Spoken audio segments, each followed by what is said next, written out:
ত্রিপুরা ভারতবর্ষের একটি ক্ষুদ্র রাজ্য। এটি ভারতের তৃতীয় ক্ষুদ্রতম রাজ্য, যার আয়তন 10,49,169 বর্গ কিলোমিটার এবং 2023-এর অনুমান করা হয়েছে যে ত্রিপুরার মোট জনসংখ্যা 41,84,559 জন। ত্রিপুরা রাজ্যের 3 দিকে বাংলাদেশ দ্বারা বেষ্টিত। 3 দিক বলতে আমরা বুঝবো কোন কোন দিক? উত্তর, দক্ষিণ এবং পশ্চিম দিক। এই 3 দিকে ত্রিপুরা বাংলাদেশ দ্বারা বেষ্টিত এবং পূর্ব দিকে রয়েছে আসাম ও মিজোরাম। আমাদের ত্রিপুরা রাজ্যের রাজধানী হলো আগরতলা।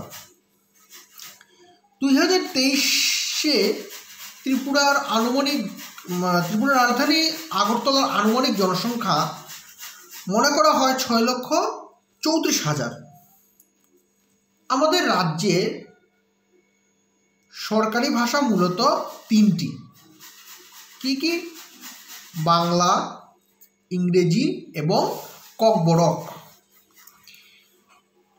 আমাদের এই রাজ্য ত্রিপুরা হলো একটি সুপ্রাচীন রাজ্য, যা ভারতের উত্তর পূর্বাঞ্চলের 8টি রাজ্যের একটি রাজ্য। ঠিক আছে? তো আমাদের এই ত্রিপুরা রাজ্য, আমি আগেই বলেছি, ত্রিপুরা ছিল একটি রাজন্যশাসিত রাজ্য, সুপ্রাচীন রাজন্যশাসিত রাজ্য। ত্রিপুরা রাজন্য শাসন কালে মূলত আমরা যদি দেখি, সম্পূর্ণভাবে স্বাধীন হলেও মূলত আভ্যন্তরীণ শাসন কার্য রাজারা স্বাধীনভাবে পরিচালনা করলেও এটা ছিল প্রথম দিকে বাংলার সুলতানি শাসকদের অধীনস্থ করদ রাজ্য। পরবর্তীকালে ভারতবর্ষে যখন ব্রিটিশ শাসনের সূচনা হয়, তখন ইহা একটি অধীনতামূলক মিত্রতা নীতির অন্তর্ভুক্ত হয়ে পড়ে।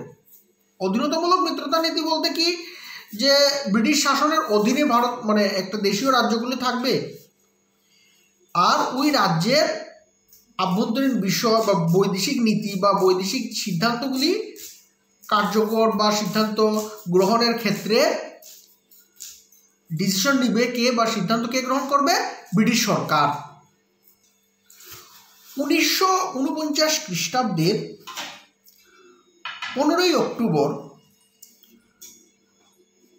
ত্রিপুরার তৎকালীন মহারানী তথা কাউন্সিল অফ রিজেন্সির প্রেসিডেন্ট মহারানী কাঞ্চনপ্রভা দেবী উনার নাবালক পুত্র কিরিট বিক্রমের পক্ষে ভারত মুক্তির দলিলে স্বাক্ষর করলে ত্রিপুরা ভারতে অন্তর্ভুক্ত হয় এবং এর মধ্য দিয়ে ত্রিপুরায় রাজন্য শাসনের অবসান ঘটে। এই সময়কালে মূলত আমরা ত্রিপুরা যে রাজন্য শাসিত সময়ের মধ্য দিয়ে যখন ত্রিপুরা অতিবাহিত হয়, এই সময়ে মূলত 184 জন রাজা আমাদের ত্রিপুরা শাসন করেছিলেন। 184 জন রাজা আমাদের ত্রিপুরা শাসন করেছিলেন। এদের মধ্যে কয়েকজন বিখ্যাত রাজা হলেন মহারাজা ধর্মমাণিক্য, ধন্যমাণিক্য, বিজয়মাণিক্য, অমরমাণিক্য, গোবিন্দমাণিক্য, কৃষ্ণমাণিক্য, কৃষ্ণকিশোর মাণিক্য, ঈশানচন্দ্র মাণিক্য, বীরচন্দ্র মাণিক্য, রাধাকিশোর মাণিক্য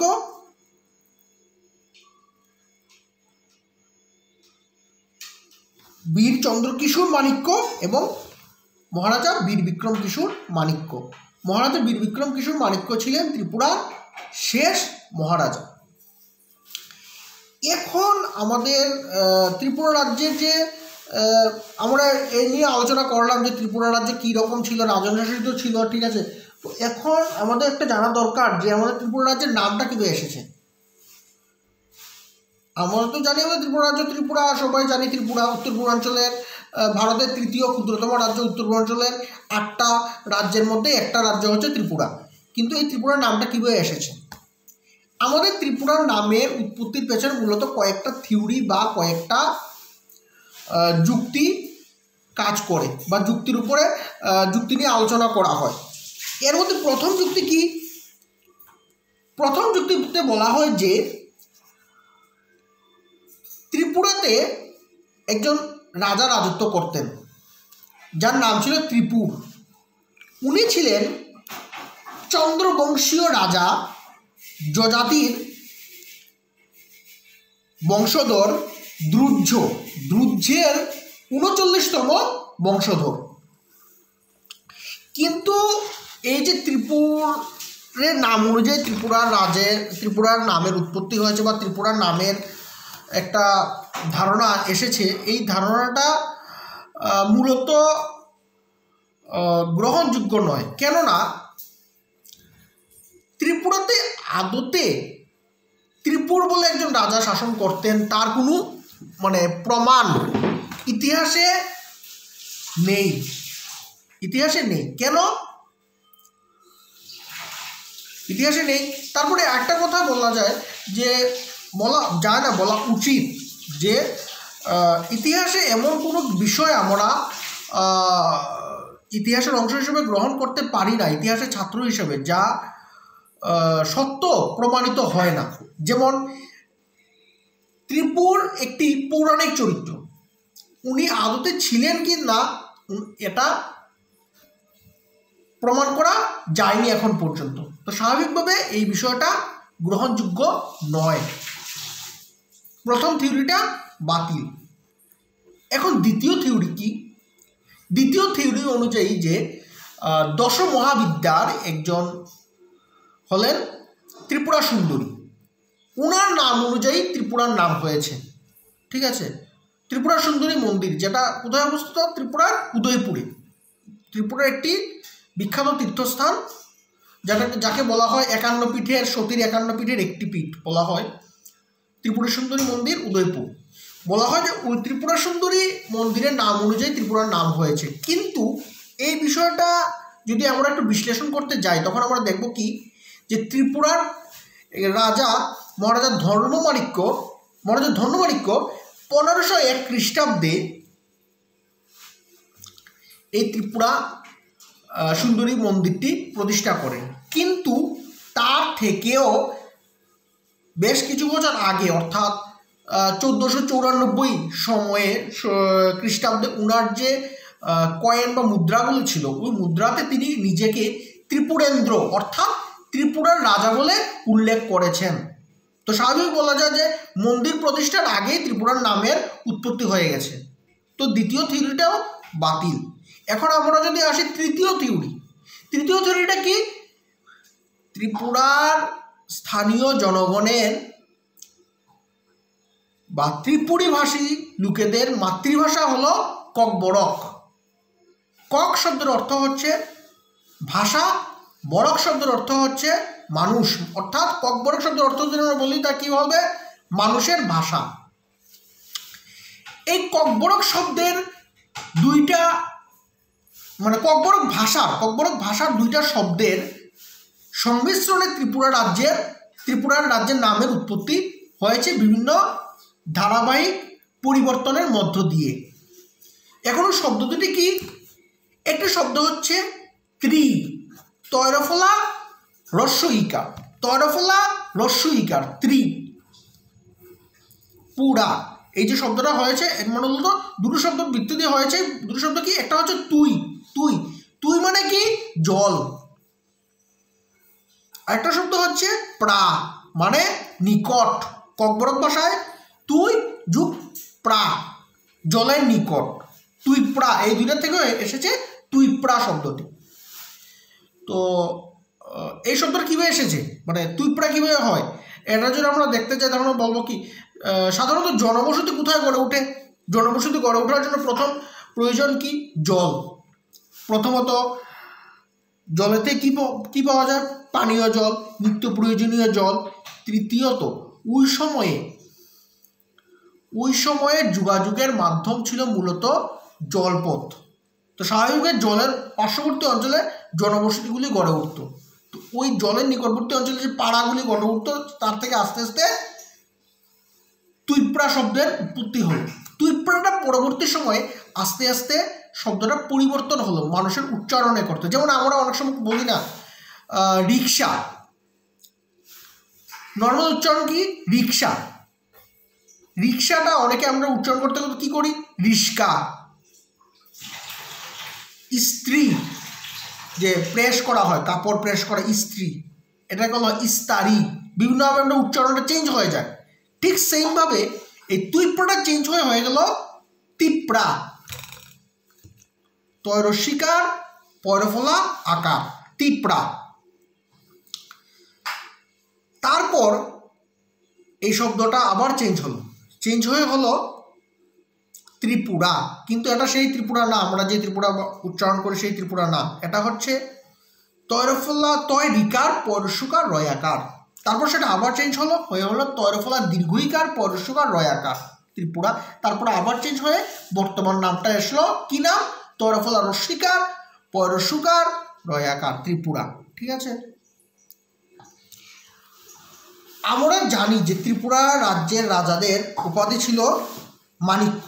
ত্রিপুরা রাজ্যের রাজাদের উপাধি ছিল মাণিক্য, কিন্তু আসলে কিন্তু প্রথম থেকে এই উপাধিটা মাণিক্য ছিল না। প্রথমে ছিল এটা ফা। প্রথমে ছিল এই উপাধিটা ছিল ফা। ফা শব্দের অর্থ কি? পিতা। ফা শব্দের অর্থ হলো পিতা। মূলত ত্রয়োদশ শতাব্দীতে ত্রিপুরার রাজা ছিলেন রত্নফা। উনি গৌড়বর্তে বর্তমান বাংলাদেশ, গৌড়ের সুলতানকে একটি বহু মূল্যবান মাণিক্য বা মণি উপহার দিয়েছিলেন। তাতে খুশি হয়ে গৌড়ের সুলতান উনাকে মাণিক্য উপাধি দান করেন। তখন থেকে ত্রিপুরা রাজারা এই মাণিক্য উপাধি নিয়ে রাজ্য শাসন করে আসছেন বা করে গিয়েছেন, বা এখনো ত্রিপুরা রাজবংশের যে বংশধর যারা আছেন ওরা মাণিক্য উপাধিটা ব্যবহার করেন। তো আমরা ত্রিপুরা রাজ্যের যে ইতিহাসটা আছে, ত্রিপুরা রাজ্যের ইতিহাস জানতে হলে মূলত আমরা নির্ভর করি স্টেট ক্রনিকেল বা রাজকাহিনী, রয়্যাল ক্রনিকেল, স্টেট ক্রনিকেল, যাই বলি, রাজাদের কাহিনীর উপর ভিত্তি করে, যা হলো গিয়ে কি রাজমালা। ত্রিপুরার রাজকাহিনীর ইতিহাসটা হচ্ছে গিয়ে যে বইয়ে সংকলিত আছে, বই বলতে ভুল হবে, এগুলা কয়েকটা খণ্ডে কয়েকজনে রাজার কর্মচারী, রাজার দ্বারা নিযুক্ত ব্যক্তিরা এগুলা পাবলিশ বা লিখেছেন রাজার ইতিহাস। ত্রিপুরার রাজাদের প্রথম কাহিনী যেটা লেখা হয়েছে রাজমালা সূচনা, সেটা লিখেছিলেন দুজন ব্রাহ্মণ ভাই, শুক্রেশ্বর এবং বাণেশ্বর। পরবর্তীকালে এই রাজমালা কয়েকটা খণ্ডে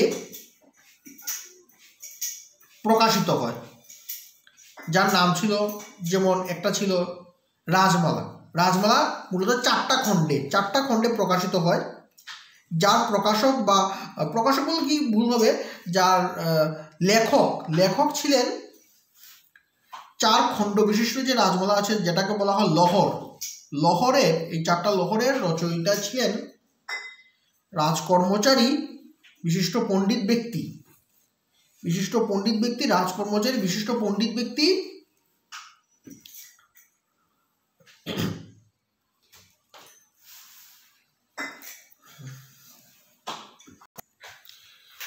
যার রচয়িতা ছিলেন কৈলাসচন্দ্র সিংহ।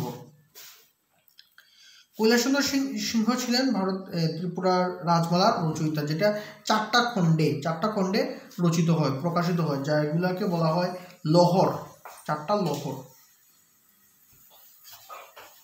তার পরবর্তীকালে আমরা ত্রিপুরার যদি ইতিহাস বিশ্লেষণ করি বা ইতিহাসের ধারা বেয়ে চলে আসার চেষ্টা করি বা ধারা অনুযায়ী অতিক্রম করার বা ধারা বেয়ে বা ধারা অনুধাবন করার চেষ্টা করি, তখন আমরা দেখব কি ত্রিপুরাতে বেশ কয়েকজন বিশিষ্ট রাজা আছেন। আমি আগেই বলেছি, মহারাজা গোবিন্দমাণিক্য, ধন্যমাণিক্য, রাধাকিশোর মাণিক্য, বীরচন্দ্র মাণিক্য, বীর বিক্রম কিশোর মাণিক্য বাহাদুর। তো ওনাদের মধ্যে ত্রিপুরাতে আধুনিক ত্রিপুরার সূচনা করেছিলেন মহারাজা বীরচন্দ্র মাণিক্য। ত্রিপুরাতে আধুনিক ত্রিপুরার সূচনা করেছিলেন, মানে ওনাকে বলা হয় আধুনিক ত্রিপুরার স্থপতি। কিভাবে উনি আধুনিক ত্রিপুরা, ওনার সময় ত্রিপুরাতে সতীদাহ প্রথা রোধ হয়, সতীদাহ প্রথার মতো, তারপর নারী শিক্ষা ব্যবস্থার প্রচলন, এই সমস্ত দিক থেকে তিনি বিভিন্ন পদক্ষেপ গ্রহণ করেছিলেন।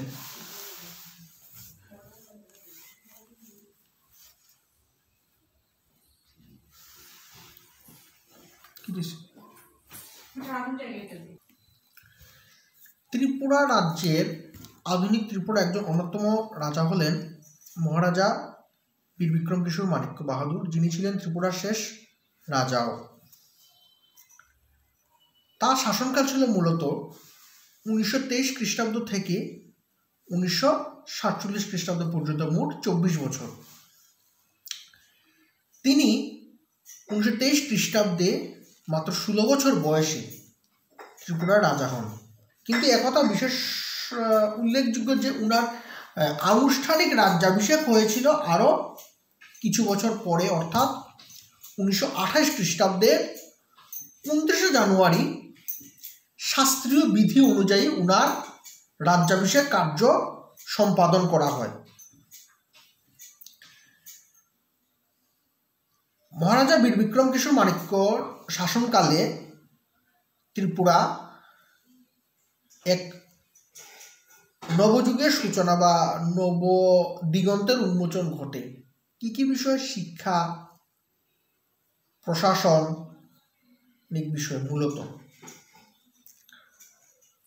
উনি শাসন ব্যবস্থায় সুশাসন আনার জন্য ক্ষমতা বিকেন্দ্রীকরণ নীতি অনুযায়ী বা ক্ষমতার বিকেন্দ্রীকরণ নীতি অনুসরণ করে শাসন ব্যবস্থাকে তিনটি ভাগে বিভক্ত করেন। একটি হলো মন্ত্রণা সভা, ব্যবস্থাপক সভা এবং মন্ত্রী পরিষদ। মন্ত্রণা সভা, ব্যবস্থাপক সভা এবং মন্ত্রী পরিষদ, এই তিনটা ভাগে শাসন ব্যবস্থাকে বিভক্ত করেন কে? মহারাজা বীর বিক্রম কিশোর মাণিক্য বাহাদুর। কেন?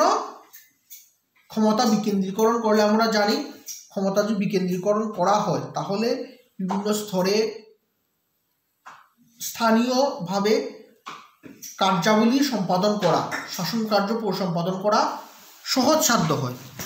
সহজসাধ্য হয়। তার জন্য এই কথা চিন্তা করে উনি শাসন ব্যবস্থাকে মূলত এই তিনটে ভাগে ভাগ করেন।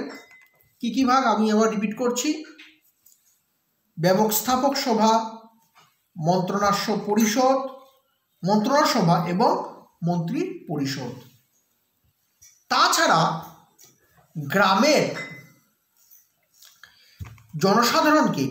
জনসাধারণকে শাসন ব্যবস্থার অন্তর্ভুক্ত করার জন্য তিনি গ্রাম মণ্ডল নামে একটি কমিটি বা একটি সংগঠন বা একটি পরিষদ গঠন করেছিলেন, যার উদ্দেশ্য ছিল গ্রামের জনসাধারণকে শাসন ব্যবস্থায় অংশগ্রহণের সুযোগ করে দেওয়া।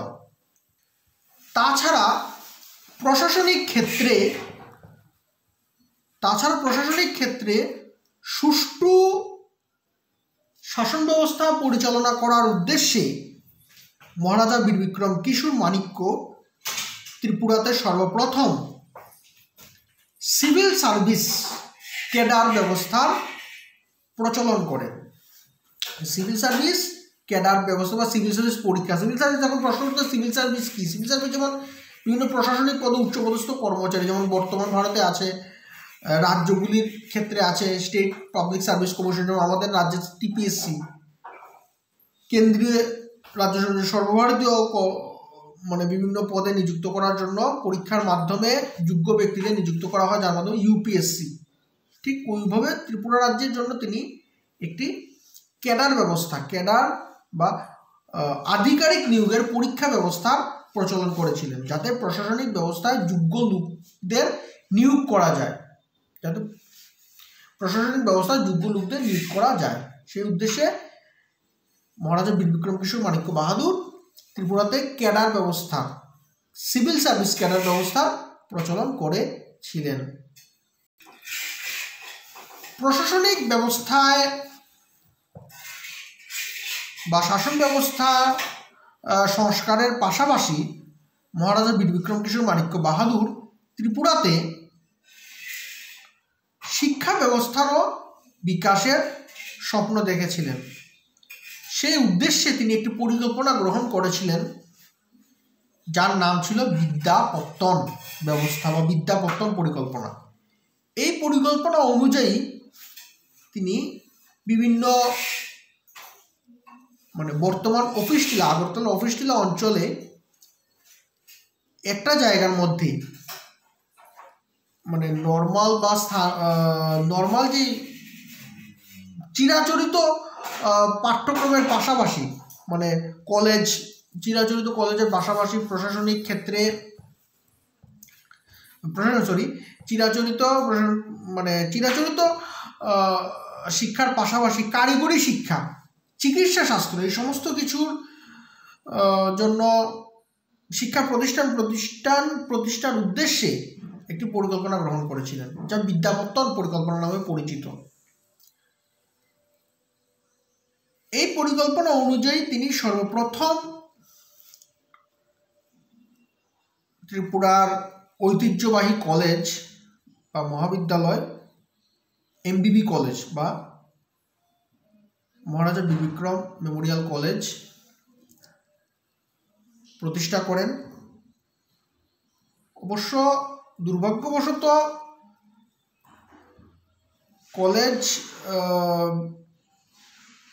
প্রতিষ্ঠা করেছিলেন উনি, ঠিক আছে, কিন্তু ওনার মানে কলেজ যে কাজ শুরু হওয়া বা কলেজে পঠন পাঠন শুরু হওয়ার আগেই উনি পরলোক গমন করেন।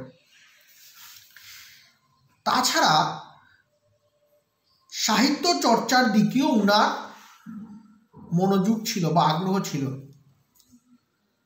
তিনি দুটো নাটক রচনা করেছিলেন, যেগুলো হলো চাঁদ কুমুদিনী এবং শ্রী রাধাকৃষ্ণের লীলাবিলাস। চাঁদ কুমুদিনী এবং শ্রী রাধাকৃষ্ণের লীলাবিলাস নামে দুটি উল্লেখযোগ্য নাটক রচনা করেছিলেন মহারাজা বীরবিক্রম কিশোর মাণিক্য বাহাদুর। ইতিমধ্যে ভারতবর্ষ ব্রিটিশ শাসনমুক্ত হয়ে যাবে এই ধরনের পরিস্থিতির সৃষ্টি হয়ে গিয়েছিল বা সেটা স্পষ্ট হয়ে গিয়েছিল। তখন মহারাজা বীরবিক্রম কিশোর ত্রিপুরাকে ভারত মুক্তির জন্য ইচ্ছুক হয়েছিলেন বা ইচ্ছা প্রকাশ করেছিলেন, বা ওনার মনে ইচ্ছা ছিল যে ত্রিপুরা ভারতের অন্তর্ভুক্ত হবে, ভারত যুক্তরাষ্ট্রের অন্তর্ভুক্ত হবে। এই উদ্দেশ্য নিয়ে তিনি 1947 খ্রিস্টাব্দের 28 এপ্রিল ওনার মন্ত্রী গিরিজাশঙ্কর গুহকে গণপরিষদে রাজন্য শাসিত ত্রিপুরার প্রতিনিধি হিসাবে প্রেরণ করেছিলেন। গণপরিষদ বলতে কি 1946 খ্রিস্টাব্দে যে গণপরিষদ গঠিত হয়েছিল ভারতের সংবিধান রচনার কাজ পরিচালনার জন্য, সেই গণপরিষদে বিভিন্ন দেশীয় রাজ্যের প্রতিনিধিরাও যোগদান করেছিলেন। সেখানে ত্রিপুরার প্রতিনিধি হিসাবে যোগদান করেছিলেন মন্ত্রী গিরিজাশঙ্কর গুহ। কিন্তু ইতিমধ্যে ভারত স্বাধীনতা লাভ করার পূর্বেই দুর্ভাগ্যবশত 1947 খ্রিস্টাব্দের 17 মে মাত্র 39 বছর বয়সে মহারাজ বীর বিক্রম কিশোর মাণিক্য বাহাদুর পরলোক গমন করলে ত্রিপুরার ভারত ভুক্তিটা কিছুটা পিছিয়ে যায় এবং তা সম্পন্ন হয় 1949 খ্রিস্টাব্দের 15ই অক্টোবর। 1947 খ্রিস্টাব্দের 17 মে মহারাজা বীর বিক্রম কিশোরের মৃত্যুর পরবর্তী সময়ে বা বীর বিক্রমের মৃত্যুর পর ত্রিপুরার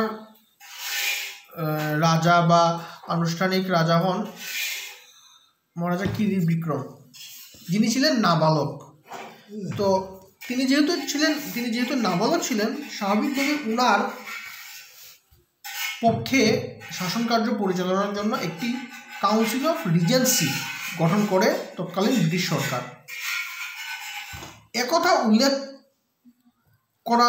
উল্লেখযোগ্য যে ভারতের মানে ত্রিপুরার রাজাদের মূলত দুটো পরিচয় ছিল।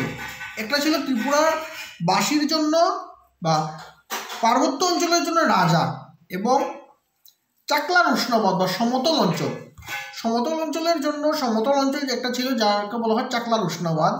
এই চাকলা রুষ্ণবাদে যা ছিল ব্রিটিশ অধীনস্থ অঞ্চল, এবং ওই অঞ্চলের জমিদার ছিলেন কারা? ত্রিপুরার রাজা। এখন প্রশ্ন উঠবে, এই চাকলা রুষ্ণবাদ কি? এটা বলা দরকার, এটা জানা দরকার যে চাকলা রুষ্ণবাদটা কি আসলে। চাকলা রুষ্ণবাদ হলো পশ্চিম ত্রিপুরার অন্তর্গত 555 বর্গ কিলোমিটার অঞ্চল নিয়ে গঠিত একটি সমতল অঞ্চল। যেই অঞ্চলে বর্তমানকালে যে অঞ্চলটি দুর্ভাগ্যবশত ত্রিপুরার অংশ নেই, কেননা 1949 খ্রিস্টাব্দের 15ই অক্টোবর যখন ত্রিপুরা ভারতের অন্তর্ভুক্ত হয়, তখন যে সংযুক্তির দলিল স্বাক্ষর করা হয়েছিল সেখানে এই চাকলা রুষ্ণবাদের উল্লেখ করা হয়নি, যার দরুন এই অঞ্চলটা ত্রিপুরা থেকে এই অঞ্চলটা আলাদা হয়ে যায়। ত্রিপুরার আর অংশ রয়ে যায়নি এই অঞ্চলটি। কোন অঞ্চলটি? চাকলা রুষ্ণবাদ। তখন আমি আগে বললাম যে ত্রিপুরাতে কি করা হলো, ত্রিপুরার মহারাজা বীর বিক্রম মারা যাওয়ার পর উনার পুত্র যেহেতু ছিলেন নাবালক, কিরিট বিক্রম যেহেতু ছিলেন নাবালক, তো স্বাভাবিকভাবে একটি কাউন্সিল অফ রিজেন্সি গঠন করা হলো। কে গঠন করলো? ব্রিটিশ সরকার একটি কাউন্সিল অফ রিজেন্সি গঠন করে দিলেন, যার সভাপতি ছিলেন মহারানী কাঞ্চনপ্রভা দেবী, সহসভাপতি ছিলেন মহারাজকুমার ব্রজেন্দ্র কিশোর দেববর্মন। যে কাউন্সিল অফ রিজেন্সিটা গঠিত হয়েছিল সেটি ছিল মূলত 4 সদস্য বিশিষ্ট, যার সভাপতি এবং সহসভাপতি ছিলেন যথাক্রমে মহারানী কাঞ্চনপ্রভা দেবী এবং মহারাজকুমার ব্রজেন্দ্র কিশোর দেববর্মন। সভাপতি ছিলেন মহারানী কাঞ্চনপ্রভা দেবী এবং কাউন্সিল অফ রিজেন্সির সভাপতি ছিলেন মহারানী কাঞ্চনপ্রভা দেবী এবং সহসভাপতি ছিলেন মহারাজকুমার বা রাজকুমার ব্রজেন্দ্র কিশোর দেববর্মন। তাছাড়া এই 4 সদস্য বিশিষ্ট কাউন্সিল অফ রিজেন্সির অপর 2 সদস্য ছিলেন মেজর বঙ্কিমবিহারী দেববর্মন এবং সত্যব্রত মুখোপাধ্যায়। এই 4 জন সদস্য নিয়ে কাউন্সিল অফ রিজেন্সি গঠিত হয়েছিল। আমরা যদি আবার একটু রিভাইজ করি যে কাউন্সিল অফ রিজেন্সি সদস্য কতজন ছিল, যদি প্রশ্ন আসে 4 জন সদস্য ছিল। সভাপতি ছিলেন মহারানী কাঞ্চনপ্রভা দেবী, সহসভাপতি ছিলেন ব্রজেন্দ্র কিশোর, মহারাজকুমার ব্রজেন্দ্র কিশোর দেববর্মন, এবং অপর 2 সদস্য ছিলেন মেজর বঙ্কিম বিহারী দেববর্মন ও সত্যব্রত মুখোপাধ্যায়। ওই সময় মানে কাউন্সিল অফ রিজেন্সি গঠনের 7 দিনের মধ্যেই ত্রিপুরার মানে ভারতবর্ষে ব্রিটিশ সরকার ক্ষমতা হস্তান্তর করে, অর্থাৎ ভারত স্বাধীনতা লাভ করে। ভারত স্বাধীনতা লাভ করার পর সারা ভারতের সাথে ত্রিপুরাতেও আমাদের ত্রিপুরাতেও এই মানে 1947 খ্রিস্টাব্দের 15ই আগস্ট তারিখ 1947 খ্রিস্টাব্দের 15ই আগস্ট তারিখে সারা ভারতের সাথে আমাদের ত্রিপুরাতেও মানে সম্পূর্ণ মর্যাদার সাথে স্বাধীনতা দিবস পালন করা হয়। সম্পূর্ণ মর্যাদার সাথে 1947 খ্রিস্টাব্দের 15ই আগস্ট সারা ভারতের সাথে ত্রিপুরাতেও স্বাধীনতা দিবসটা পালন করা হয়। কিন্তু ইতিমধ্যে পূর্ব পাকিস্তান মানে অধুনা বর্তমান বাংলাদেশের পূর্ব পাকিস্তানের মুসলিম লীগ সদস্যরা ত্রিপুরাকে পাকিস্তান অন্তর্ভুক্ত করার একটা ষড়যন্ত্র শুরু করে। এতে যুক্ত ছিল কারা? কুমিল্লা এবং ফেনী অঞ্চলের কিছু সংখ্যক মুসলিম লীগ সদস্য, এবং এই ষড়যন্ত্রে ত্রিপুরারও কিছু স্থানীয় লোক অংশগ্রহণ করেছিল।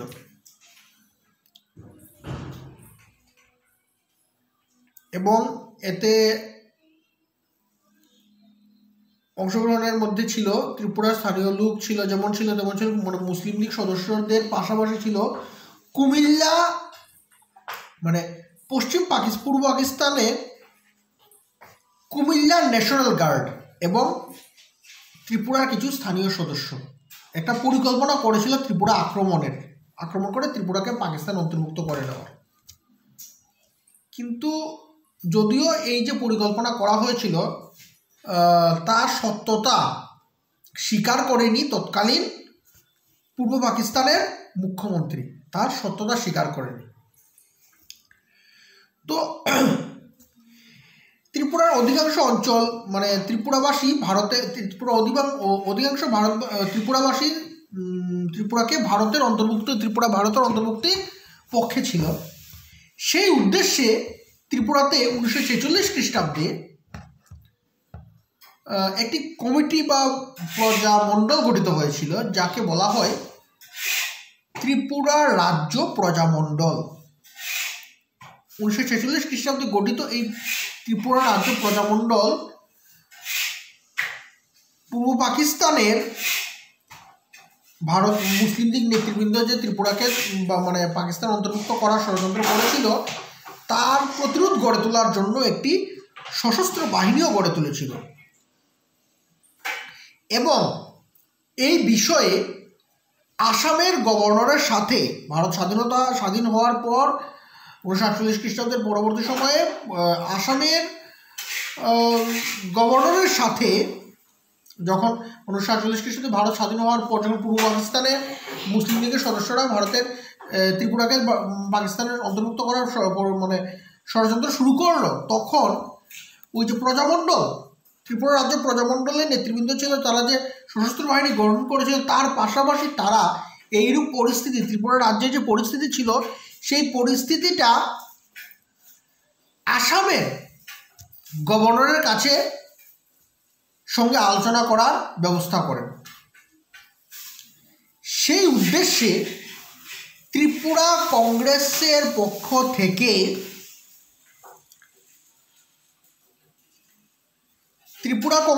পক্ষ থেকে তৎকালীন কংগ্রেসের, ত্রিপুরা কংগ্রেসের সেক্রেটারি উমেশ সিং, সুখময় সেনগুপ্ত, অনিল চক্রবর্তী প্রমুখ, মানে সুখময় সেনগুপ্ত তৎকালীন কংগ্রেসের সেক্রেটারি, ত্রিপুরা কংগ্রেসের সেক্রেটারি উমেশ সিং এবং অনিল চক্রবর্তী, ওনারা ভারতের স্বরাষ্ট্রমন্ত্রী সর্দার বল্লভভাই প্যাটেলের সঙ্গে আলোচনা করেন ত্রিপুরার পরিস্থিতি নিয়ে আলোচনা করেন। এই সময়ে ত্রিপুরার যে প্রতিনিধি দল, যে মানে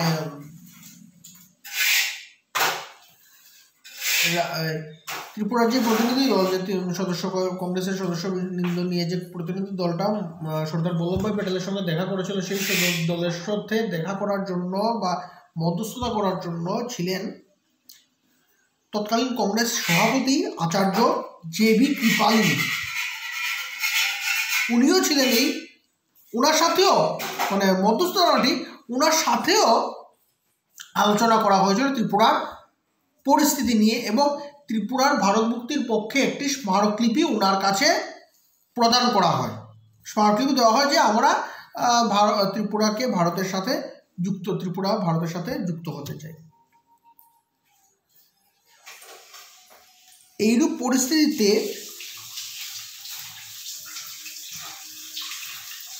আগরতলার 4 জন বিশিষ্ট ব্যক্তি, যথাক্রমে প্রভাত রায়, জয়সিংহ দেববর্মন বা দেববর্মা, জয়সিংহ দেববর্মা, কালুচন্দ্র, প্রফুল্ল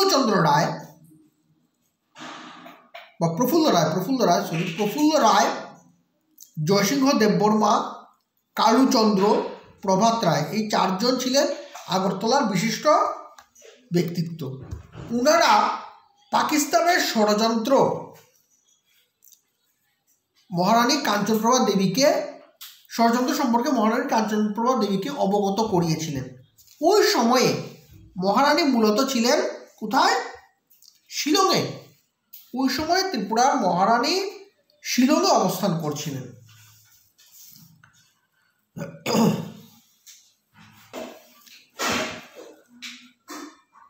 মহারানী কাঞ্চনপ্রভা দেবী রাজা বিক্রমের ইচ্ছা অনুযায়ী ত্রিপুরা ভারত মুক্তির পক্ষে ছিলেন। এইরূপ পরিস্থিতি আমরা আগেই বললাম যে ত্রিপুরাকে পাকিস্তানের মুসলিম লীগের নেতৃবৃন্দ পাকিস্তান অন্তর্ভুক্ত করার জন্য ষড়যন্ত্র শুরু করেছিল, যেই ষড়যন্ত্রের মধ্যে অংশগ্রহণ করেছিল ত্রিপুরার কিছু স্থানীয় লোকও। কিন্তু তার বিষয়টা সর্দার বল্লভভাই প্যাটেল, কংগ্রেস সভাপতি JV কৃপালিনী, ওনাদেরকে জানানো হয়। মহারানী কাঞ্চনপ্রভা দেবী শিলংয়ে থাকা অবস্থায় যখন ভারতের মানে পাকিস্তানের ত্রিপুরাকে দখল করার পরিকল্পনা সম্পর্কে জানলেন, তখন তিনি দিল্লিতে গিয়ে এই বিষয়ে 1947 খ্রিস্টাব্দের নভেম্বর মাসে দীর্ঘ সময় আলোচনা করলেন। কার সাথে? এই ভারতের প্রথম স্বরাষ্ট্রমন্ত্রী লৌহমানব সর্দার বল্লভভাই প্যাটেলের সাথে। ইতিমধ্যে 1947 খ্রিস্টাব্দের 3রা নভেম্বর ভারত সরকার পাকিস্তানের মুসলিম লীগের নেতৃবৃন্দ তথা পূর্ব পাকিস্তানের বিভিন্ন নেতাদের যে পরিকল্পনা ত্রিপুরা দখলের, সে সম্পর্কে অবগত হয় এবং তৎকালীন ভারতের প্রথম প্রধানমন্ত্রী পণ্ডিত জওহরলাল নেহেরু এই বিষয়ে পদক্ষেপ গ্রহণ করার জন্য সর্দার বল্লভভাই প্যাটেলকে অনুরোধ করলেন বা বললেন যে এই পাকিস্তানে যে ষড়যন্ত্র করছে সেই বিষয়ে কিছু একটা করার বা ষড়যন্ত্র প্রতিহত করার একটা পরিকল্পনা বা কোনো পদক্ষেপ নেওয়ার জন্য ওনাকে বললেন।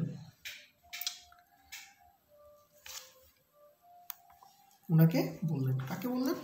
সর্দার বল্লভভাই প্যাটেলকে, জওহরলাল নেহরু ভারতের প্রথম প্রধানমন্ত্রী। এইরূপ পরিস্থিতিতে 4 নভেম্বর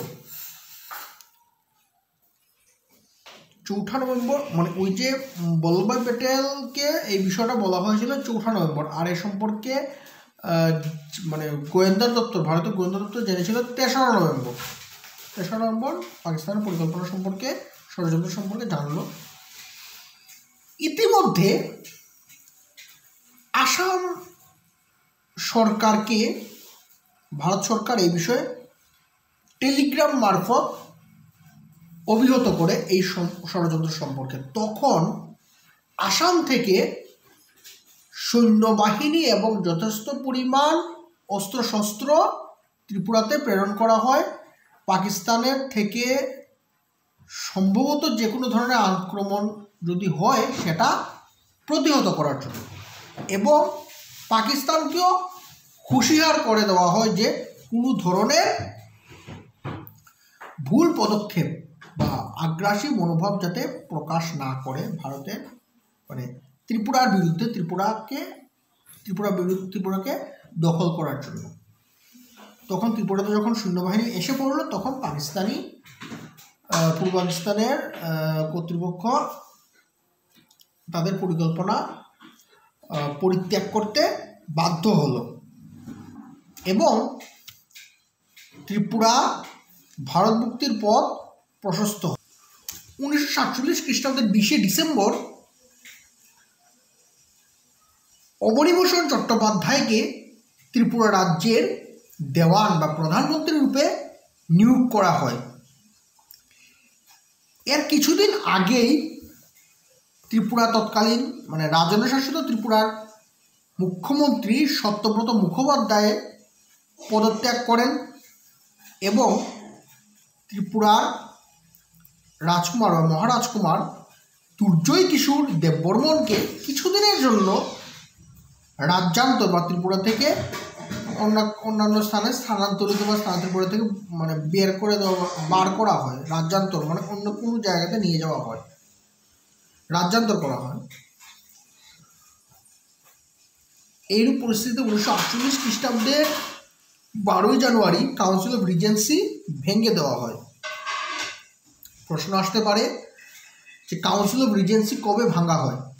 উত্তর হবে 1948 খ্রিস্টাব্দের 12 জানুয়ারি ত্রিপুরা কাউন্সিল অফ রিজেন্সি ভেঙে দেওয়া হয় এবং ওই দিন থেকে মানে কাউন্সিল অফ রিজেন্সি যেদিন ভাঙা হয় 1948-এর 12 জানুয়ারি, ওই দিন থেকে মহারানী কাঞ্চনপ্রভা দেবী একক রিজেন্ট বা রাজ প্রতিনিধি হিসাবে শাসন কার্য পরিচালনা করতে থাকেন এবং ত্রিপুরার মুখ্যমন্ত্রী যে পদটা ছিল সেটা দেওয়ান পদে পরিণত হয়, রূপান্তরিত হয় এবং ত্রিপুরার প্রথম এই যে দেওয়ান পদে মানে পরিণত হয় তারা মহারানীকে শাসন কার্যে সহায়তা করতেন। ত্রিপুরার প্রথম তিনজন দেওয়ান ছিলেন যথাক্রমে অবনীভূষণ চট্টোপাধ্যায়, বিজয়কৃষ্ণ আচার্য এবং রঞ্জিত কুমার রায়। উনাদেরকে ভারত সরকার ত্রিপুরার দেওয়ান বা মুখ্যমন্ত্রী রূপে নিযুক্ত করেন। একজনের পর একজন আসলেন, 3 জন। তারপর 1949 খ্রিস্টাব্দের 9 সেপ্টেম্বর দিল্লিতে মহারানী কাঞ্চনপ্রভা দেবী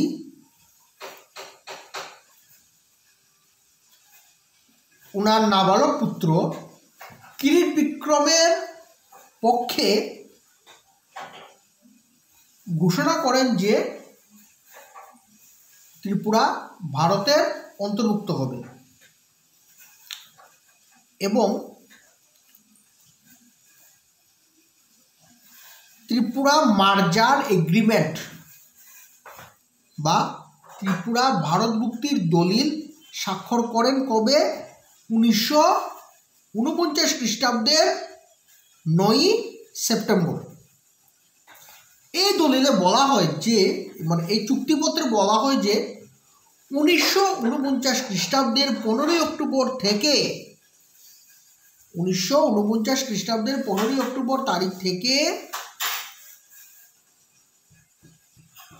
ত্রিপুরার শাসনভার ভারত সরকার আনুষ্ঠানিকভাবে গ্রহণ করবে। মানে 1949 খ্রিস্টাব্দের 15 অক্টোবর ত্রিপুরা আনুষ্ঠানিকভাবে ভারত গণরাজ্যের বা ভারত যুক্তরাষ্ট্রের বা ভারতবর্ষের অংশ হয় এবং দীর্ঘ রাজন্য শাসনের ত্রিপুরা দীর্ঘ রাজন্য শাসনের অবসান ঘটে।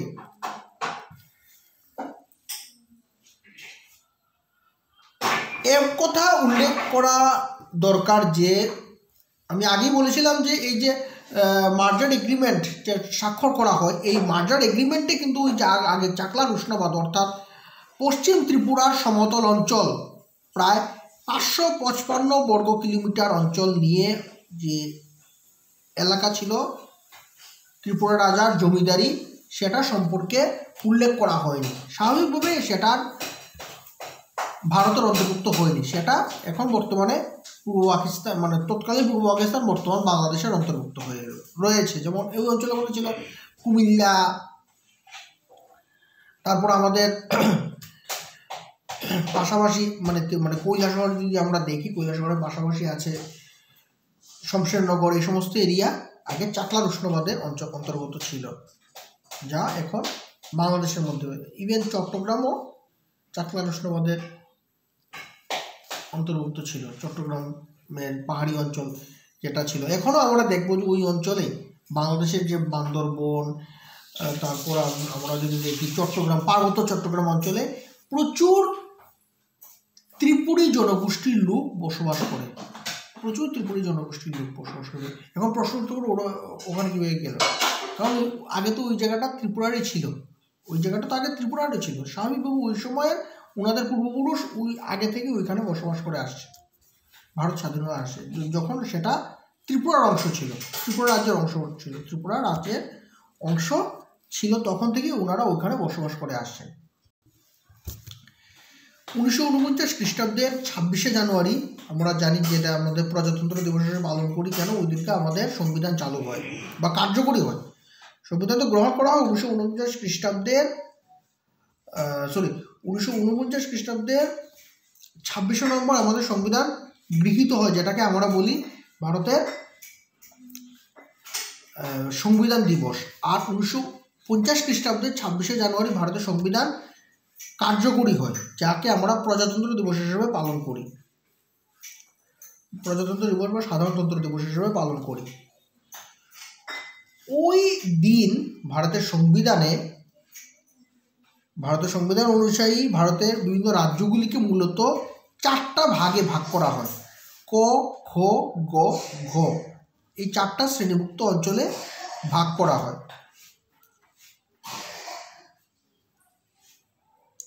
এবং সেই অনুযায়ী ত্রিপুরা ছিল তৃতীয় শ্রেণী অর্থাৎ গ শ্রেণীভুক্ত রাজ্য।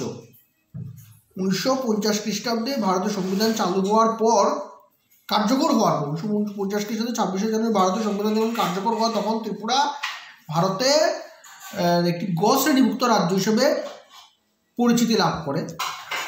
তারপর দীর্ঘদিন এভাবে চলতে থাকে। তারপর আমরা জানি 1956 খ্রিস্টাব্দে পাশ হয় রাজ্য পুনর্গঠন আইন। মানে ওই আইন অনুযায়ী ভাষার ভিত্তিতে, অঞ্চলের ভিত্তিতে, মানে জনগোষ্ঠীর ভিত্তিতে বিভিন্ন রাজ্যগুলিকে ভাগ করা হয়, পাঠ করা হয়। বিভিন্ন রাজ্য, দুটো রাজ্যকে বিভক্ত করে আরেকটা রাজ্য করা হয়। এইভাবে বিভিন্ন, যেমন এমন বলা যায় যে ভারতের ভাষার ভিত্তিতে প্রথম রাজ্য হয়েছিল অন্ধ্রপ্রদেশ, ভাষাভিত্তিক রাজ্য 1956 খ্রিস্টাব্দে রাজ্য পুনর্গঠন আইন অনুযায়ী। সেই রাজ্য পুনর্গঠন আইন অনুযায়ী 1957 খ্রিস্টাব্দে থেকে ত্রিপুরাকে একটি কেন্দ্রশাসিত অঞ্চল বা ইউনিয়ন টেরিটরিতে পরিণত করা হয় এবং 1963 খ্রিস্টাব্দে ইউনিয়ন টেরিটরি অ্যাক্ট বা কেন্দ্রশাসিত আইন পাশ হয়। এই আইন অনুযায়ী 1963 খ্রিস্টাব্দের 1 জুলাই ত্রিপুরার ইউনিয়ন টেরিটোরিয়াল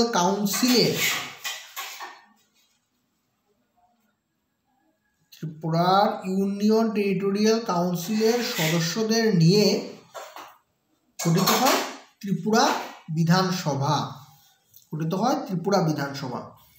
সেই ত্রিপুরা বিধানসভায় যে ইউনিয়ন টেরিটরির যে মূলত সদস্য ছিলেন 30 জন, ওই 30 জন সদস্য ত্রিপুরার বিধানসভার সদস্যদের পরিণত হন। মানে অর্থাৎ বর্তমানে আমাদের ত্রিপুরা বিধানসভার প্রথম সদস্য সংখ্যা ছিল 30 সদস্য বিশিষ্ট, যা ত্রিপুরা বিধানসভা গঠিত হয় 1963 খ্রিস্টাব্দে 1 জুলাই। ত্রিপুরা বিধানসভা গঠিত হয় 30 সদস্য বিশিষ্ট বিধানসভা এবং সেই বিধানসভার নেতা বা প্রধান মুখ্যমন্ত্রী, মানে নেতা বিধানসভা, আমরা জানি বিধানসভার দলের মানে সংখ্যাগরিষ্ঠ দলের যে নেতা থাকে উনি হন মুখ্যমন্ত্রী। তো ওই মুখ্যমন্ত্রী, ত্রিপুরার প্রথম মুখ্যমন্ত্রী হয়েছিলেন শচীন্দ্রলাল সিংহ। ত্রিপুরার প্রথম মুখ্যমন্ত্রী হয়েছিলেন সেই 1963 খ্রিস্টাব্দের 1 জুলাই যে 30 সদস্য বিশিষ্ট বিধানসভা গঠিত হয়, সেই বিধানসভাতে প্রথম মুখ্যমন্ত্রী হয়েছিলেন শচীন্দ্রলাল সিংহ। তারপর 1971 খ্রিস্টাব্দের 30 ডিসেম্বর তারিখে ভারতের লোকসভায় উত্তর পূর্বাঞ্চল আইন নামে একটি আইন পাশ হয়। এই আইনের মধ্য দিয়ে ত্রিপুরা, মণিপুর এবং মেঘালয় পূর্ণ রাজ্যের মর্যাদা লাভ করে। 1972 খ্রিস্টাব্দের 21 জানুয়ারি ত্রিপুরা পূর্ণ রাজ্যের মর্যাদা লাভ করে এবং ওই দিনটাকে আমরা ত্রিপুরাবাসী পূর্ণ রাজ্য দিবস হিসাবে পালন করে থাকি। ঠিক আছে।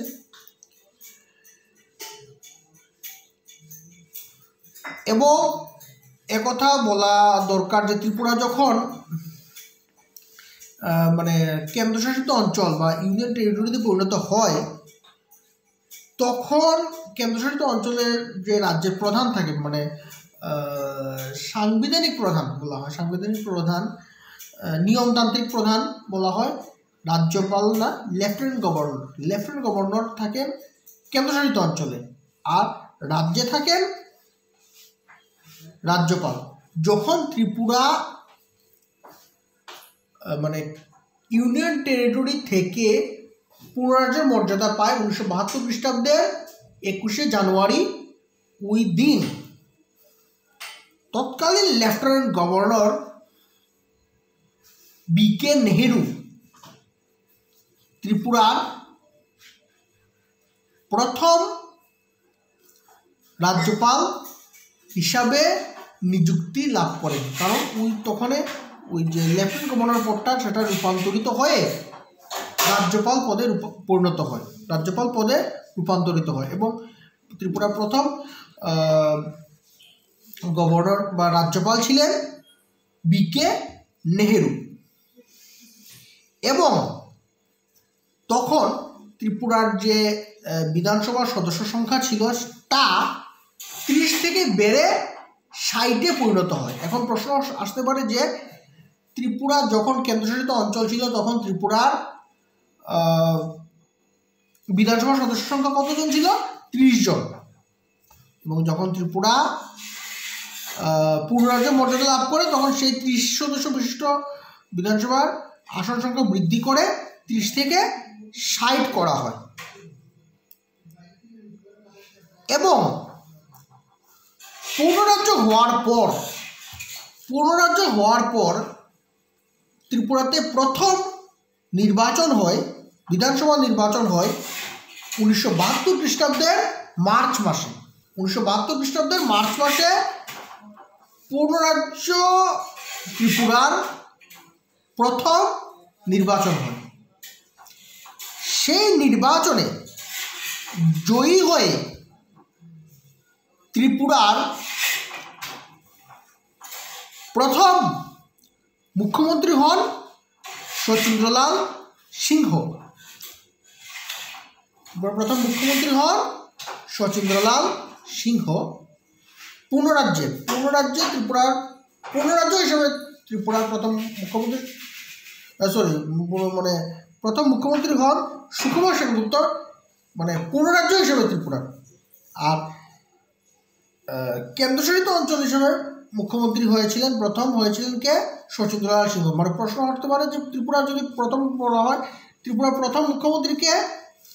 শচীন্দ্রলাল সিংহ। পূর্ণরাজ্য হওয়ার পর ত্রিপুরার প্রথম মুখ্যমন্ত্রী কে? সুকুমার সেনগুপ্ত। পূর্ণরাজ্য হওয়ার পর প্রথম মুখ্যমন্ত্রী হয়েছিলেন সুকুমার সেনগুপ্ত।